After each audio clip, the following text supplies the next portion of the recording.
Well, I smell October baseball, brother. It's in the air. The playoffs are fervent, and I got to be honest.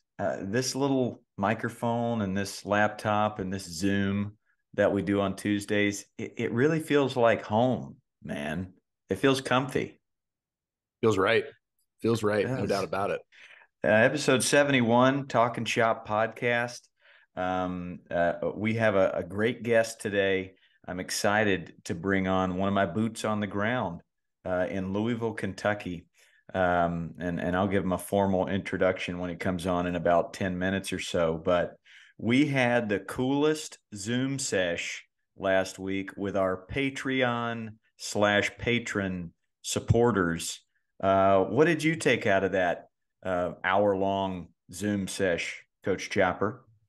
It's really cool to hear the impact that we're having on coaches and families and just the game of baseball overall, especially at the youth level. I like that they spoke about the yin and yang that we are, where you've got the same level of knowledge and expertise, but you've learned how to kind of speak to a younger audience and really fuel the joy and the love of the game. And I try to do similar with the love of the game, but also teaching a little bit more advanced stuff. It's all stuff as well, but we just focus on kind of different areas, and that works. So it's pretty cool to hear that. It was great to put a face to a name. We have a big group of supporters on Patreon, and nine of them were able to zoom in, and they had other work duties they had to mix in with this. But man, great to see Josh and Justin and Ryan and Mark and Michael and Ross and Michael and Justin and Paul. And man, one of the great nuggets I took from it was. The listeners want to hear more of what we have to say Yep. about being dads and the struggles we have as coaches and dads.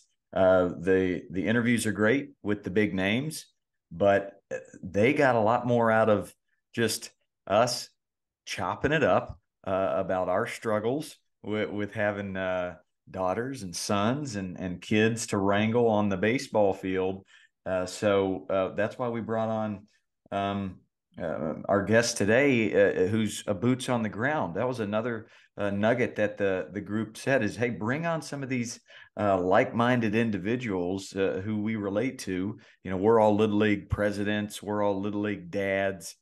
Bring on more of that guy or that gal so we can kind of listen in and share some of the struggles and joys. So that's really what I want to hit on with our guest today. His name's Matt, Coach Matt, the fireman. He's a fireman in Louisville, Kentucky.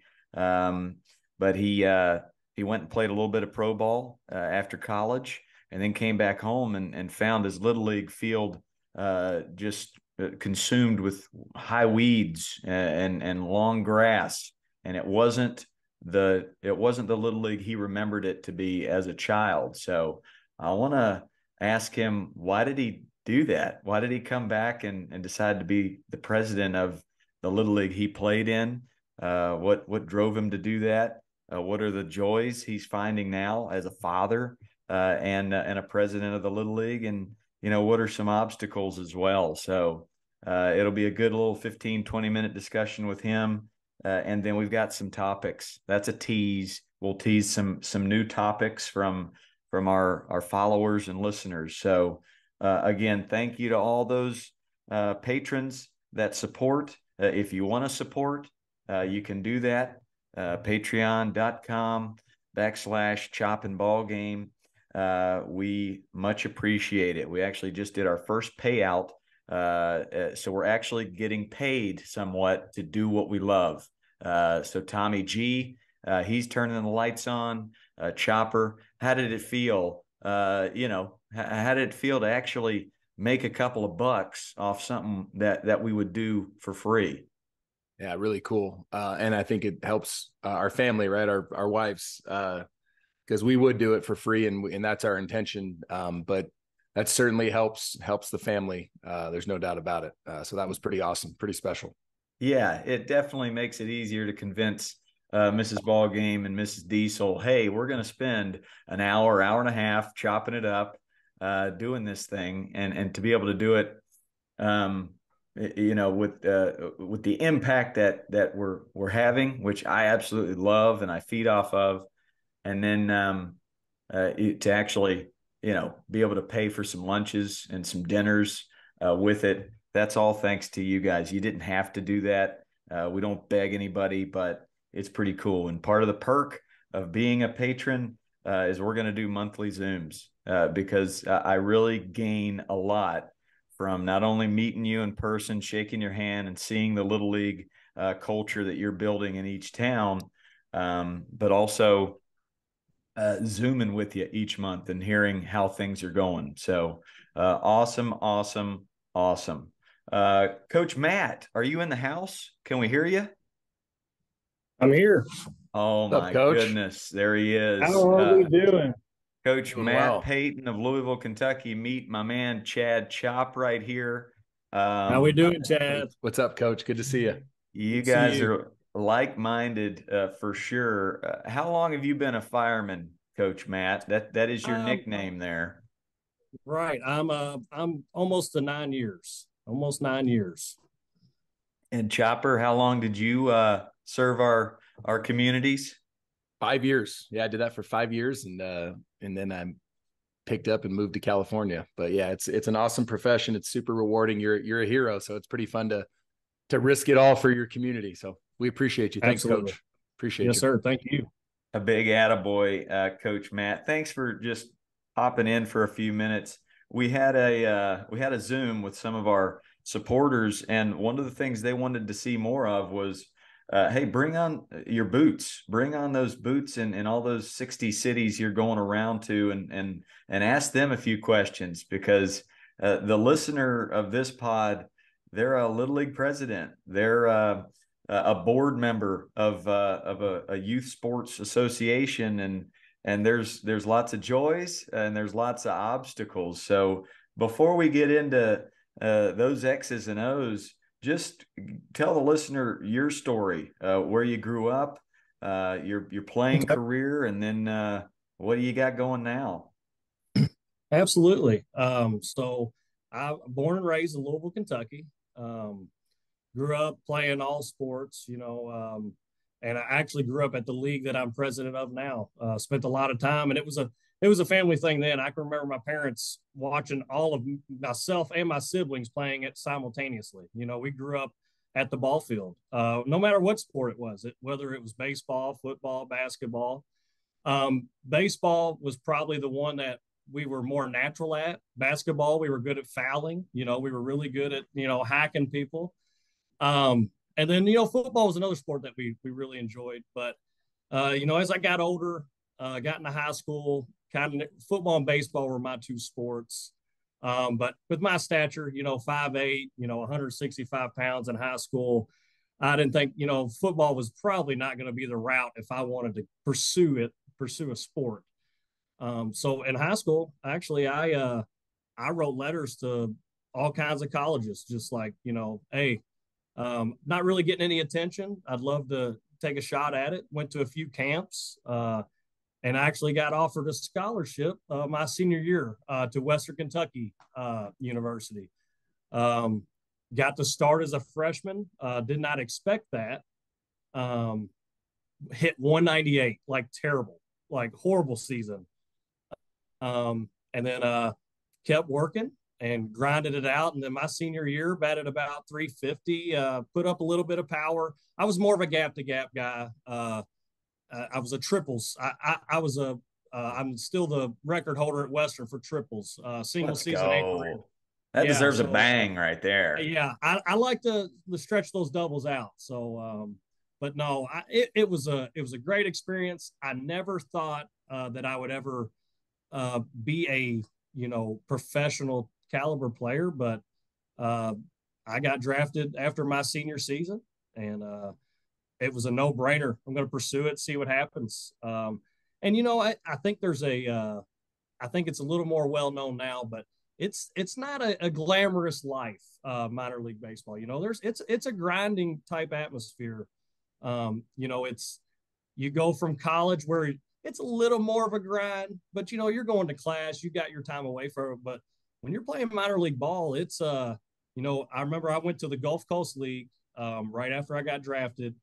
You know, you're talking 100-degree temps, you're playing games at noon, but you're at the ball field at 6 o'clock doing early work, you know. So it's it's a much different approach, but man, the experiences I garnish from that, the people you get to meet. You know, I had the privilege to play for Mickey Morandini, Yes. work with Ryan Sandberg. You know, it was a experience, not just in terms of playing the game, but learning so much.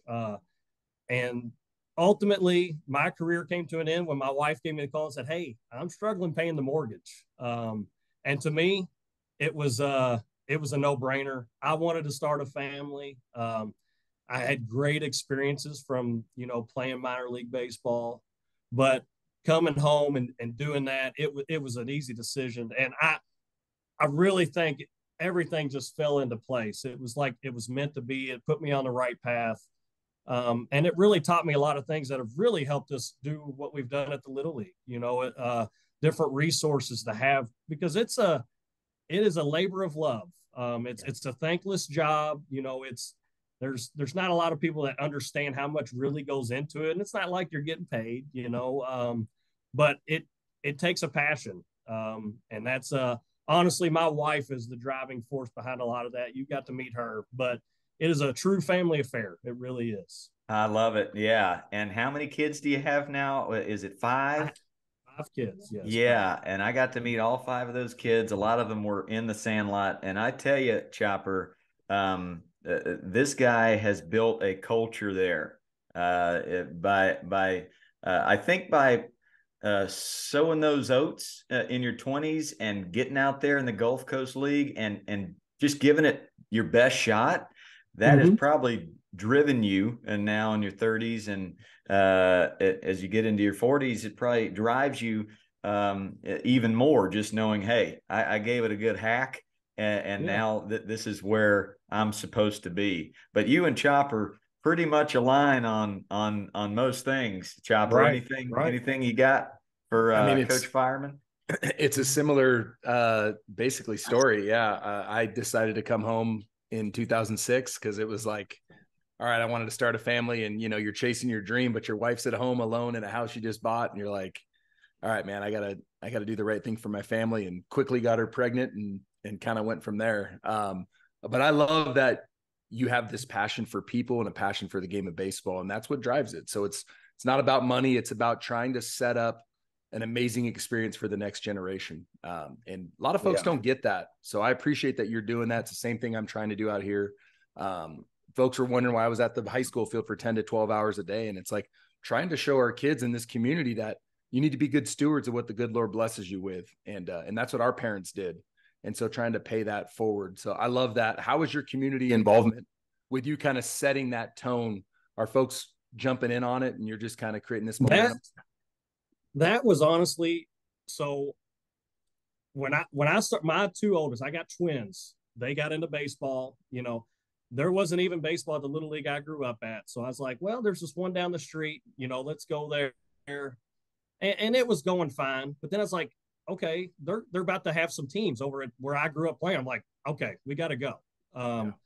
But, you know, it was rough to go back and see the condition of it. There was only 5 teams throughout every age group combined. So, you know, it really didn't even feel like a league. And it was disheartening. But as I progressed, people knew my background and they knew I played there. So they were like, hey, we want you to take it over. And I was like, no way. I was like, no, I don't want to be part of it. You know, I had a family going. It's a lot of time I knew invested. But then as I get to thinking about it, it's like, if you don't do it and you regret it, you know, you would always think, what if? And honestly, it was my wife that talked me into it. And I had so many people say, don't do it. It's a trap. You don't want to take part in that. But when she told me that, I was like, you know what? I'm going to do it. And I knew I was going to go all in. I wasn't going to, you know, just kind of piddle with it. And that was the first step I did, was and I didn't focus on the baseball side. I was, what can we do to get back in the community? And really, social media to me was the primary tool. And I put out what our approach was going to be, not just about developing players on the field, but it's those things off the field, which, in youth sports, it's most of these kids are not going to be professional athletes, and it gets lost. I think sometimes parents just think, drive, my kid's going to be the greatest, but statistics don't lie. And the qualities that we can instill outside of baseball are going to be what's, propels them later on in life. That's ultimately, that is so much more important than, the game itself. And what you'll find is if you do have that approach with those qualities, baseball's a game of failure. You're going to fail so much, but you teach a kid to persevere and progress and get better from those failures. That's what's really going to make them be a quality person down the road, whether it's a father, a mother, in their job, whatever they work towards later on in life. And what you'll find too is they're probably going to be better in baseball just by driving those qualities. So they kind of coincide with themselves. I knew we had a challenge because I took over in October 2020. You got COVID. So, you already got that obstacle that you got to try to overcome. But I was like, let's just push it. The first event we did was a truck or treat, just, hey, come out, get some candy, whatever. That first year we had 12 teams and I was ecstatic. I'm like, okay, 12 teams. And here we are, 3 years later in a fall season, we got over 40 teams. Let's go. So I think it's just keeping that approach and, do it for the right reasons. And it's, don't lose sight of what you're trying to do, because it's not, I want to break even at the end of the year. It's not about making money or doing that. If we can make a better environment and whatever extra money we have, maybe put to a little project that helps, down the road, that's what we do. But I really think what's more important than baseball is creating a good environment that's going to build the kids up and instill qualities that are going to help them be, successful later on in life, because we know what the numbers are, regardless of what sport it is. Very few people make it to that elite level. And I think it gets lost sometimes. And I understand parents, we all think our kids are the greatest. That's just the nature of it. But, having been there and seeing it, the caliber of those players. And ultimately, it's not about shooting their dreams down, because I still want to push them and I hope they all make it. But I know whenever their journey does end, when they're playing baseball, that they're going to have something to fall back on. And that's really what it's all about. Well said, man. You're preaching the gospel. And I've been able to see 60 different little leagues this year and 60 different presidents of these little leagues and meet these communities. And it is night and day. The culture that you've built there with community first and build these kids up to be great fathers and mothers one day, the baseball will take care of itself. When we go into communities like that, it just feels different. It just feels more alive, feels more positive. I'm trying to dissect the why. Why do some presidents and some parents go about it the other way? Why are they all about winning a baseball game, thus making things a little more on the toxic side? Well, what do you think? Why do you think some little leagues have that toxic, win at all costs vibe, kind of juxtaposed from your culture? Honestly, I think it's societal. I think that's kind of the culture. Youth sports are way different from when I grew up. And I kind of started learning this as my kids got into it, because a lot changed. And I learned that early on when my kids started playing. Youth sports have become very professionalized. There's like this, it's like they've really changed drastically from what I remember growing up. I do think there is a purpose of travel ball. And I do think there are kids that need to do that. But I also think there's a fear.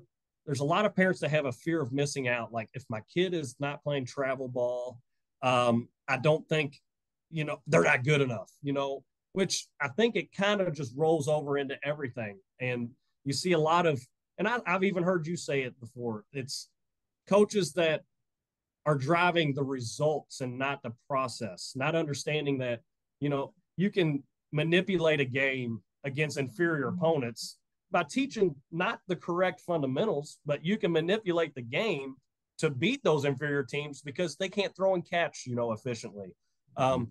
There is so much of that. And ultimately that's what we're working against.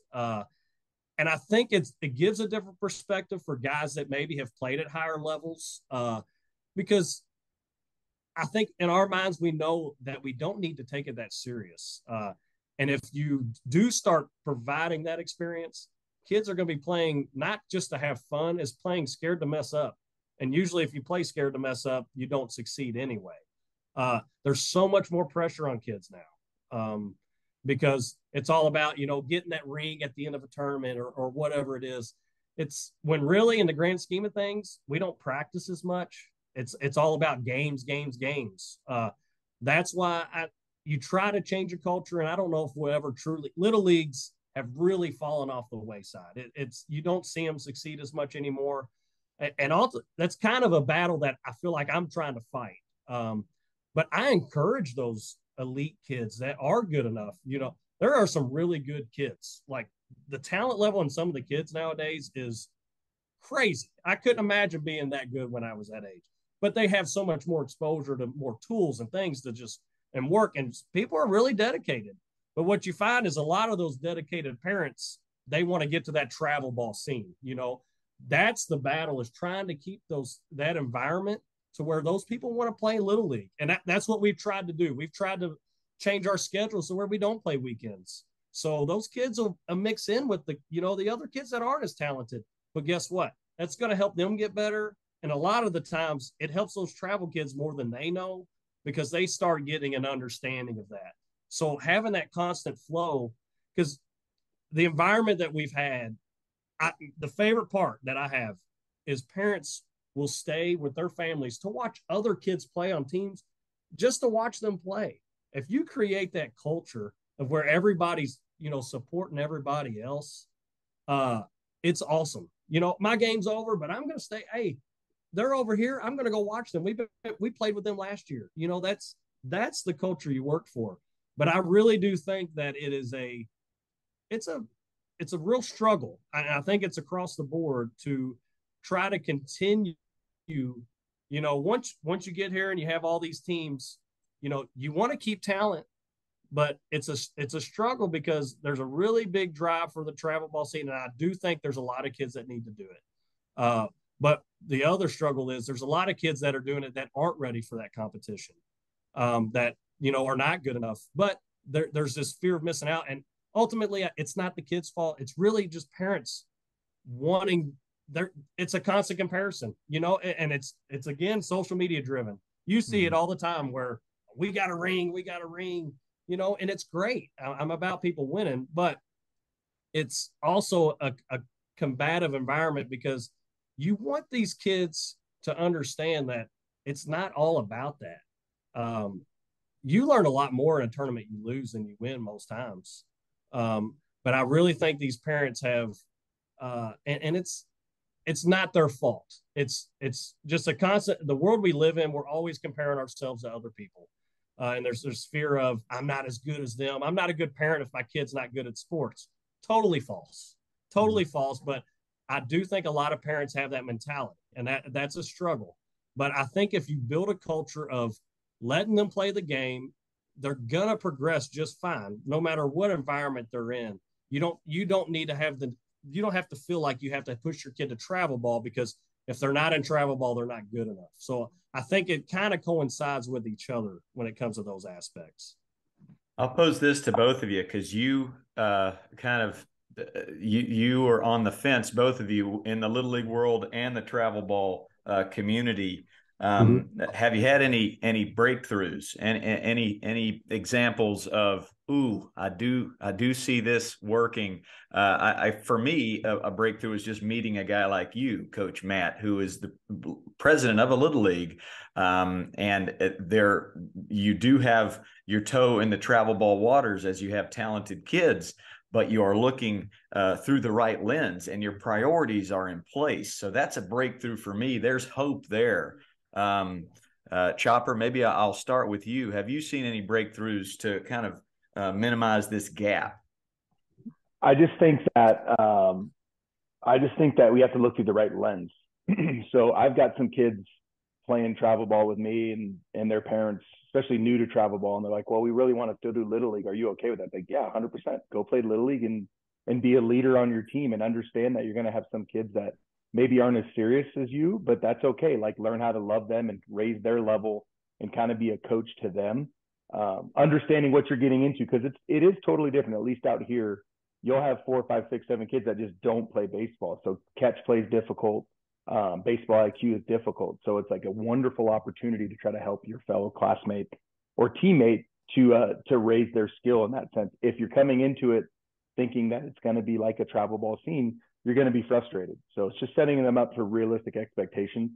And then the flip side is, as a coach, I think it's interesting that a lot of coaches don't want to be pushed or challenged. So I think that's interesting. When a team beats my team, I love it. I'm pumped. I'm like, dude, you guys did so awesome. And I'm celebrating their kids. And I'm looking at our kids like, hey, this is great. What a cool opportunity. We got to shore up our run prevention. We got to work on our pick plays. We got to do X, Y, and Z. We got to throw more strikes. But like, that's so exciting because that we get to go back to work and we're working, and it's process over results. Sometimes I run into coaches and they get really upset after a game. Like, why are you playing this? Like, it's like, dude, like, our job is to play at the highest level we can play at, and same for you. And then one team wins and the other one grows. So that's the biggest hurdle. I haven't seen a lot of breakthroughs in club ball. It's a very toxic environment. After this interview, Coach, I'll share with you what happened over the weekend. It's just way too long to go into right now, and I want to be respectful of Coach Matt's time. The opposite of a breakthrough. Yeah. Well, I don't know if I've ever asked you this, Chopper, but let me ask you both this one. And that's why don't you go off the deep end, Chad Chop, when you lose a game? Because the kids are watching us, because we're examples, and we have to show the kids how we deal with adversity. And truthfully, I don't care if I win a game. I don't care at all. I couldn't care less. The scoreboard doesn't define me or my kids. The process does, and how we handle failure. I look at everything as an opportunity, and I guarantee Coach Matt, and you do too, Coach Ballgame, and that's because we've kind of been there and played at a high level. You realize you're not going to remember what you did at 9, 10, 11, and 12 years old. You're going to remember the team parties.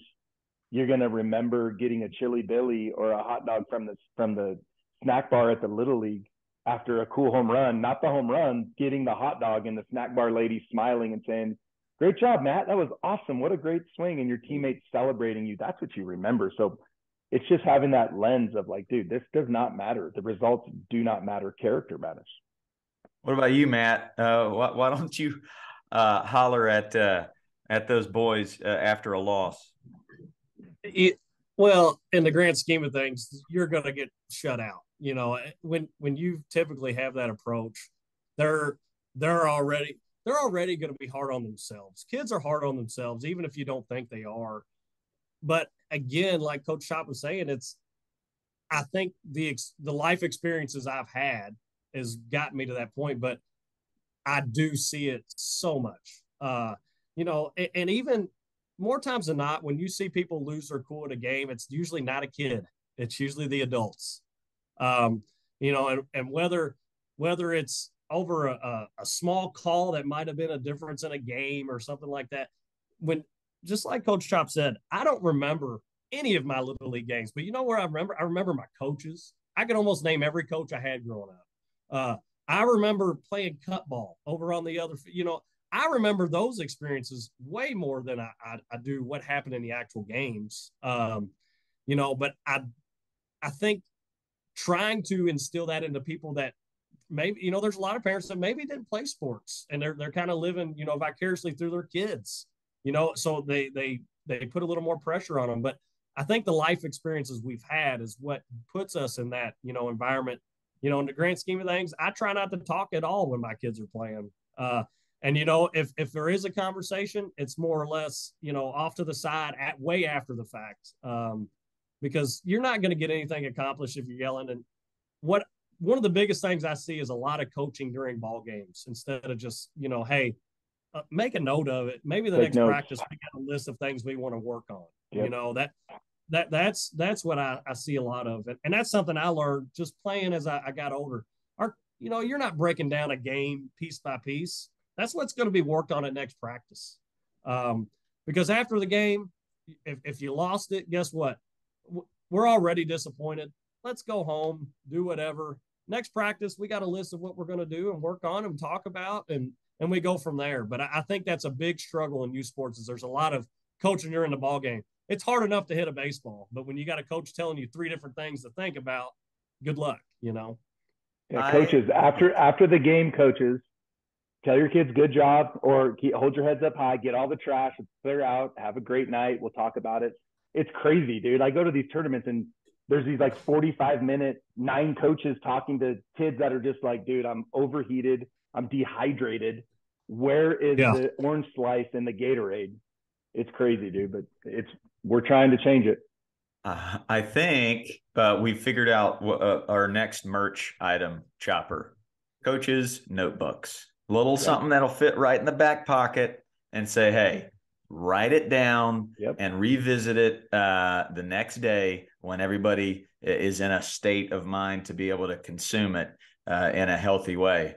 Well, I can tell you this, that the culture you're building there in Louisville, Kentucky, Coach Fireman, it fires me up, no pun intended, because it has to be from the top down. There has to be accountability with all the coaches and all the parents. And if they have somebody at the top that they respect and look up to as a man, as a woman, as a person, then they'll buy into that culture. So I hope this inspires other great men and women that maybe have been there, done that, played at a high level to head back to their little league and say, I don't like what I see. I'm going to do something about it. So I appreciate you coming on for a little bit, and I'm very excited for year 2 of Louisville. And Chopper, I hope you can make it with me. We can have a chop ball game sandlot. It will be the weekend of the Kentucky Derby. Wow. So, I cannot wait. We'll get Coach Hose Down out there. Might not be hot enough for a Hose Down, but I know he'll be there. But man, appreciate you coming on, Coach Matt. You the man. Thanks, Coach Matt. That was awesome. Absolutely. Thank you, guys. I appreciate it. Appreciate you. Attaboy. All right. You can just click end and we'll continue. See you guys. See ya. See you, brother. Yeah, so he talks about notes, and we're talking about a notepad. So what I have for my head assistant coach, we both have binders, has our lineup on there, has our subs, has where everyone's going to go each inning. That's all scripted out. And then it just has notes, and we just take notes. And then after each game, I print up our notes and we have them there. And that's our practice plan moving forward. So I've got on my computer our notes from the game. In fact, I don't know why we wouldn't. Let me just read off a few of them. Okay, let me hear it. Let me hear this list. I love what I hear. So these are notes from our past couple weekends, and it's just simple notes. These are from my head assistant coach, Will Nicholas. He's an amazing coach. But instead of yelling at kids to move closer to the plate, he just wrote it down. Hey, we're still a little bit too far away from the plate. Go over bag of tricks, which is our verbals for off-speed pitches, and John Cena, which I won't say what that is because that's a little hidden secret, but that is also a pitch that we want. It's a verbal. Go over our on-deck hitters timing up the pitcher, which is great. Infield, let the ball travel on tag play. So we're having some plays where our infielder will go get the baseball and then they're not able to have that space to make the tag. The ball's always faster than the glove. So like let it travel, catch tag. Outstanding swings. We scored 49 runs in 2 games, which is crazy. Really solid base running. Boaz broke the fence. He hit a line drive through the fence. Basically, it was sick.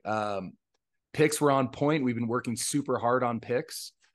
Introduce first and third offense, 2 strikes, shorten up, widen out versus velo, and working through the ball in warm-ups. So like just little things that like you could yell and scream all those things in the moment. You're just going to scare your kids. Your kids aren't going to be able to process it. So just write it down, and then that's your practice plan for the next couple of weeks until we clean this up. And every game we play, there's going to be another thing we write down. And that's how you keep going with the process over results. Coaches, get a little miniature notebook at your local Walmart or Kmart. Throw it in your back pocket. I can't tell you how much more productive your kids will be if after they fail, they just see you pull out a pencil and a notepad and write something down, as opposed to you yelling at them or even talking to them in the moment. These kids are smart. They realize they've done something wrong. A lot of times they realize what they did wrong. But let's unpack and teach the why of that wrong the next day as you're reading off your list. I love that big time. We've got a few topics to hit before we close up shop from some of our loyal listeners, but you said you had a not so great story. A doozy. Well, let's jump into the doozy of the week here, Coach. Doozy of a story. So we played the best baseball we've ever played over the weekend. It was crazy.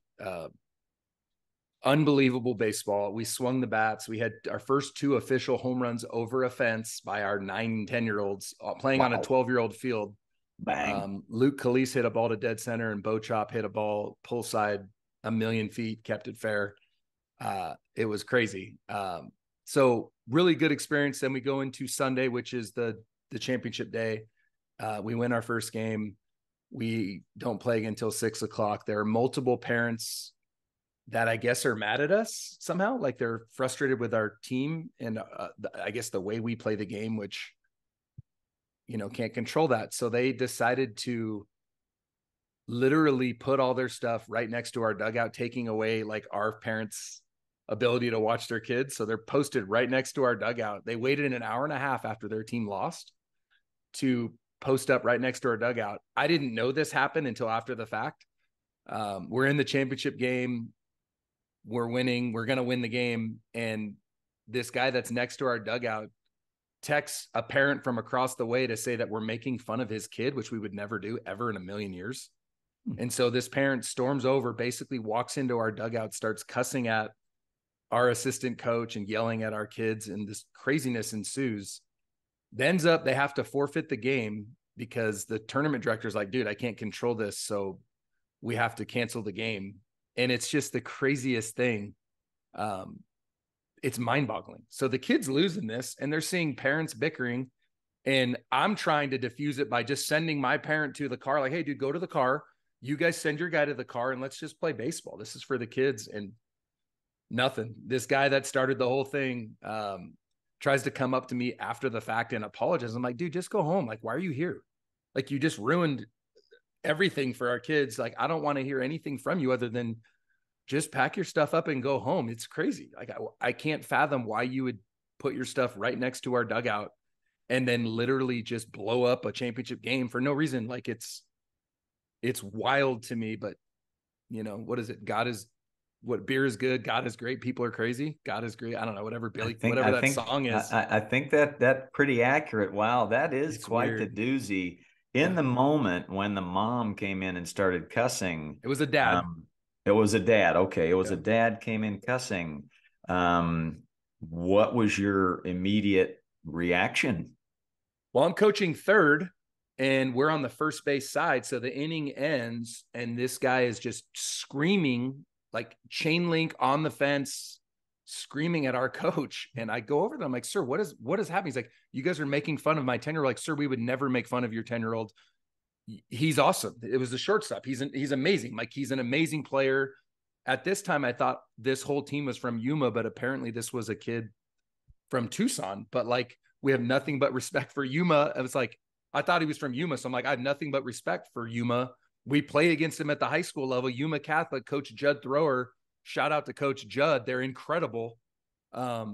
Just great. I wish we could play him every single day. So I'm trying to just let him know, like, sir, I don't know why you're feeling this way, but it was because of this dude next to our dugout texting him saying that we're making fun of his kid. Crazy. but went to their coach. I was like, sir, we have nothing but respect for you. I've been doing this for 7 years and I've never had an issue with a parent. We don't ever plan to. That's not what we're about. And their coach was cool because this is just a kid they picked up. So he's like, dude, I know I've never had an issue either. This is crazy. I'm like, well, can you please get your parent off our side? Like, he's screaming at our guys through the chain. Can you please get him back on your side and we can get back to baseball? And then once that happened, you have some of our parents where I think he threatened our coach, and then our dad parents went into action. A lot of them listen to this podcast. And I don't blame them for doing that.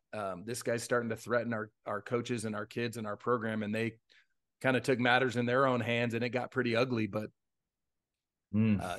super disheartening because you have 9 and 10-year-old kids watching. But the craziest thing to me is there were 3 or 4 different organizations that were just laying in wait to blow this whole thing up because they don't appreciate how we go about it as a program. And it's like, that's not an us issue. That's a y'all issue, because we're teaching character. We're teaching love of play. We're teaching it the right way, and folks don't like it. So interesting. I'm just 2 things. One, what are they upset about? What exactly could you have done for them to want to sabotage this whole thing?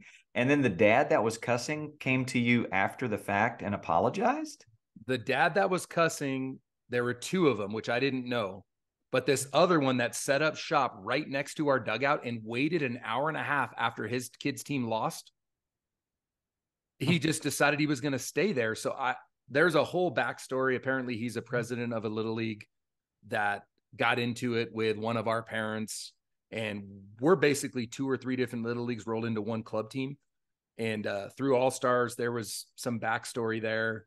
Yeah. And sounds this guy, about right. Yeah. So this guy is super bitter at our group and our kids, and was apparently cheering when our kids struck out. It's just the toxic stuff that we're all trying to change. But like, why don't people like our program? We work really hard on like speed and agility. We steal a lot of bases. And apparently I spoke to one of the clubs, the Slam Sox. I really respect their leader. His name's Pete, and he's awesome. And he's like, yeah, some of our parents are upset that you guys steal bases. And I'm like, Pete, like, and he's like, let me tell you, Chad, I respect you, and I'm not mad at that. And I'm like, yeah, when people steal on us, I love it. I'm like, we got to clean that up. That's awesome. I don't get mad at our opponents. I thank them for showing us a weakness or an area of growth. But I think that's what it is. That's what it stems from. That's an important thing you just said, though, is you're in a highly competitive travel ball tournament, and you're happy when the other team exposes your weaknesses. I love it. I like celebrate their kids. I tell our kids not to worry about it. It's on me. I tell our kids, hey, this is on me. This is why the last month, all of our notes have been based on our pick plays, and we have them all in place now. We picked off 5 guys over the weekend. Like, that's how you get better. Yeah, we got exposed in the past. It's like, I tell the kids, listen, this is my fault. This is something that I will clean up. And it's just learning how to slow down the game in those moments when there's chaos. If you can kind of, my coach said it, if you can scoff at the chaos of base stealers and all this good stuff, and you just are so calm and you can breathe and slow it down, you'll gain a competitive advantage. That's on us as coaches to teach our kids. But I love it. It fuels me. It's the best. I'm so happy and excited when that happens, because, coach, that's an opportunity for growth. Yep. Other folks are just trying to win on the weekend, and they just think that, I can't speak to what they think of. I don't know the emotion that goes through it, but for me, process over results. I wish that every team would do that to us, because then you have to grow. And also, that's the truest form of respect, is play to the very best of your ability, and hope your opponent does too. And one team wins and one team grows. But club baseball is so bizarre.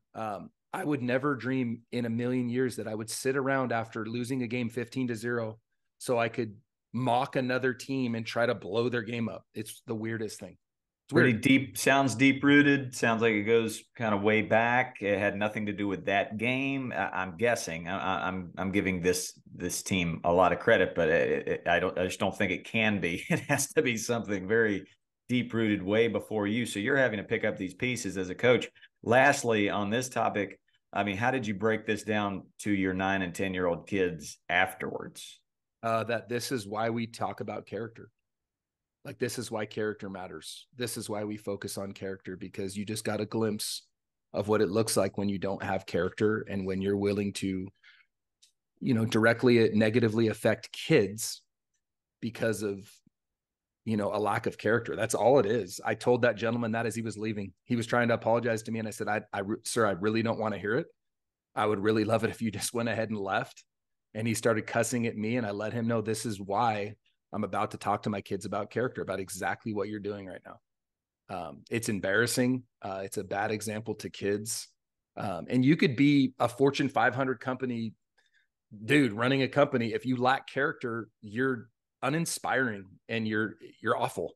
And so it's like, it's really sad, but that's what I told my kids is like, boys, this is why character matters. It's wild to me, that this is how this tournament ends, but I'm proud of our kids. It's unfortunate. Once another parent storms over onto your side, I've never seen that. No, I know it happens, but I've never seen it. I don't know how you kind of recover from that.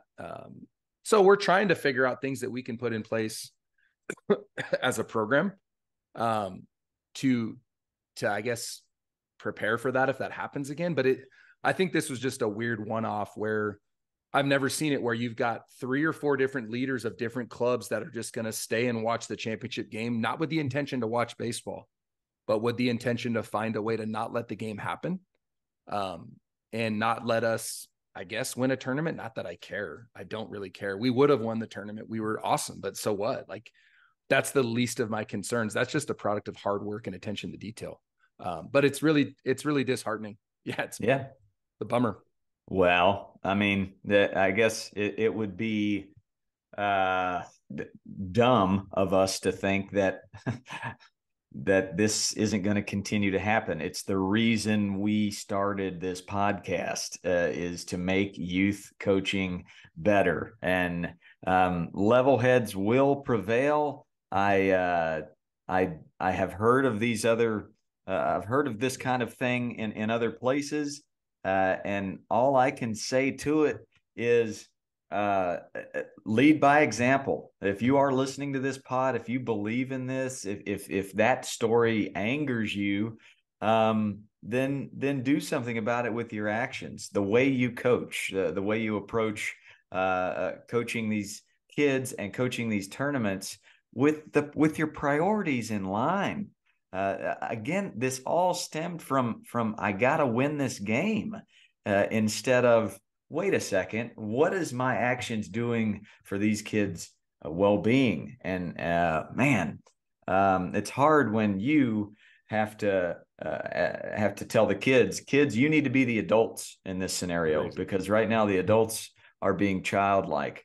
But I guess when you've got uneducated parents that haven't been there, done that, and they're living through their kids and they have to win, and they get in these high leverage moments, society tells them, oh, let's cause some drama. Let's pick a fight. Man, it's a bunch of nonsense. So I think what I'll take from that is how excited you get, as a guy that coached for the Giants and the Dodgers for a decade, and you met every winner in the book, in those clubhouses. And your take when somebody beats you or outplays you is gratification, because there's a learning moment there. There's a moment to grow. You learned that from a Hunter Pence. You learned that from a Javier Lopez and a Mookie Betts and a Doc Roberts. So slowly but surely, those stories will dissipate. I know it. Yeah. I mean, I'll say this too, is at one point the tournament director came out and he's like, hey, I don't know how to fix this. I'm like, well, send the dude that went across our fields to his car, and that's the guy that's the whole thing. That's the whole issue. So their parents are like, well, you got to send your guy. I'm like, sure. Yeah. Hey, I won't say his name on air, but you need to go to your car. And I did it first. I'm like, yeah, dude, go to the car. Like, it's about the kids. Let's just play baseball. I'm happy to do that. Whatever I need to do to try to get us back to balls and strikes and safe and out and just playing a game, that would have been a really good game. We only got an inning in, It was about to be a really good game, and the kids got robbed from the growth that would have happened, win, lose, or draw in that game, because adults couldn't just sit back and let it be about the kids. So that's all I have to say on it. But it was really disappointing. It took away from an amazing weekend where I was so proud. I've never seen a group that I've coached play at the level they were playing at through hard work. And it was like, man, guys, you guys are just incredible.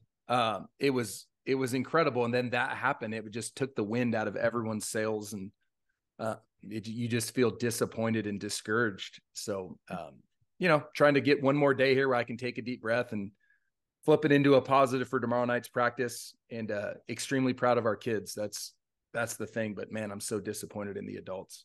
Yeah. Well, let's see how this pans out on our next podcast. We can talk about it, how your practice goes, how the kids' reaction to it was. But I had some other topics, but I think we've done a good job in this hour of chopping it up. We'll save these topics for the next one. But man, let it drive you, listener. Let that story drive you to preach this gospel even louder and more. Continue to look through the right lens. At no point does hate or anger speak.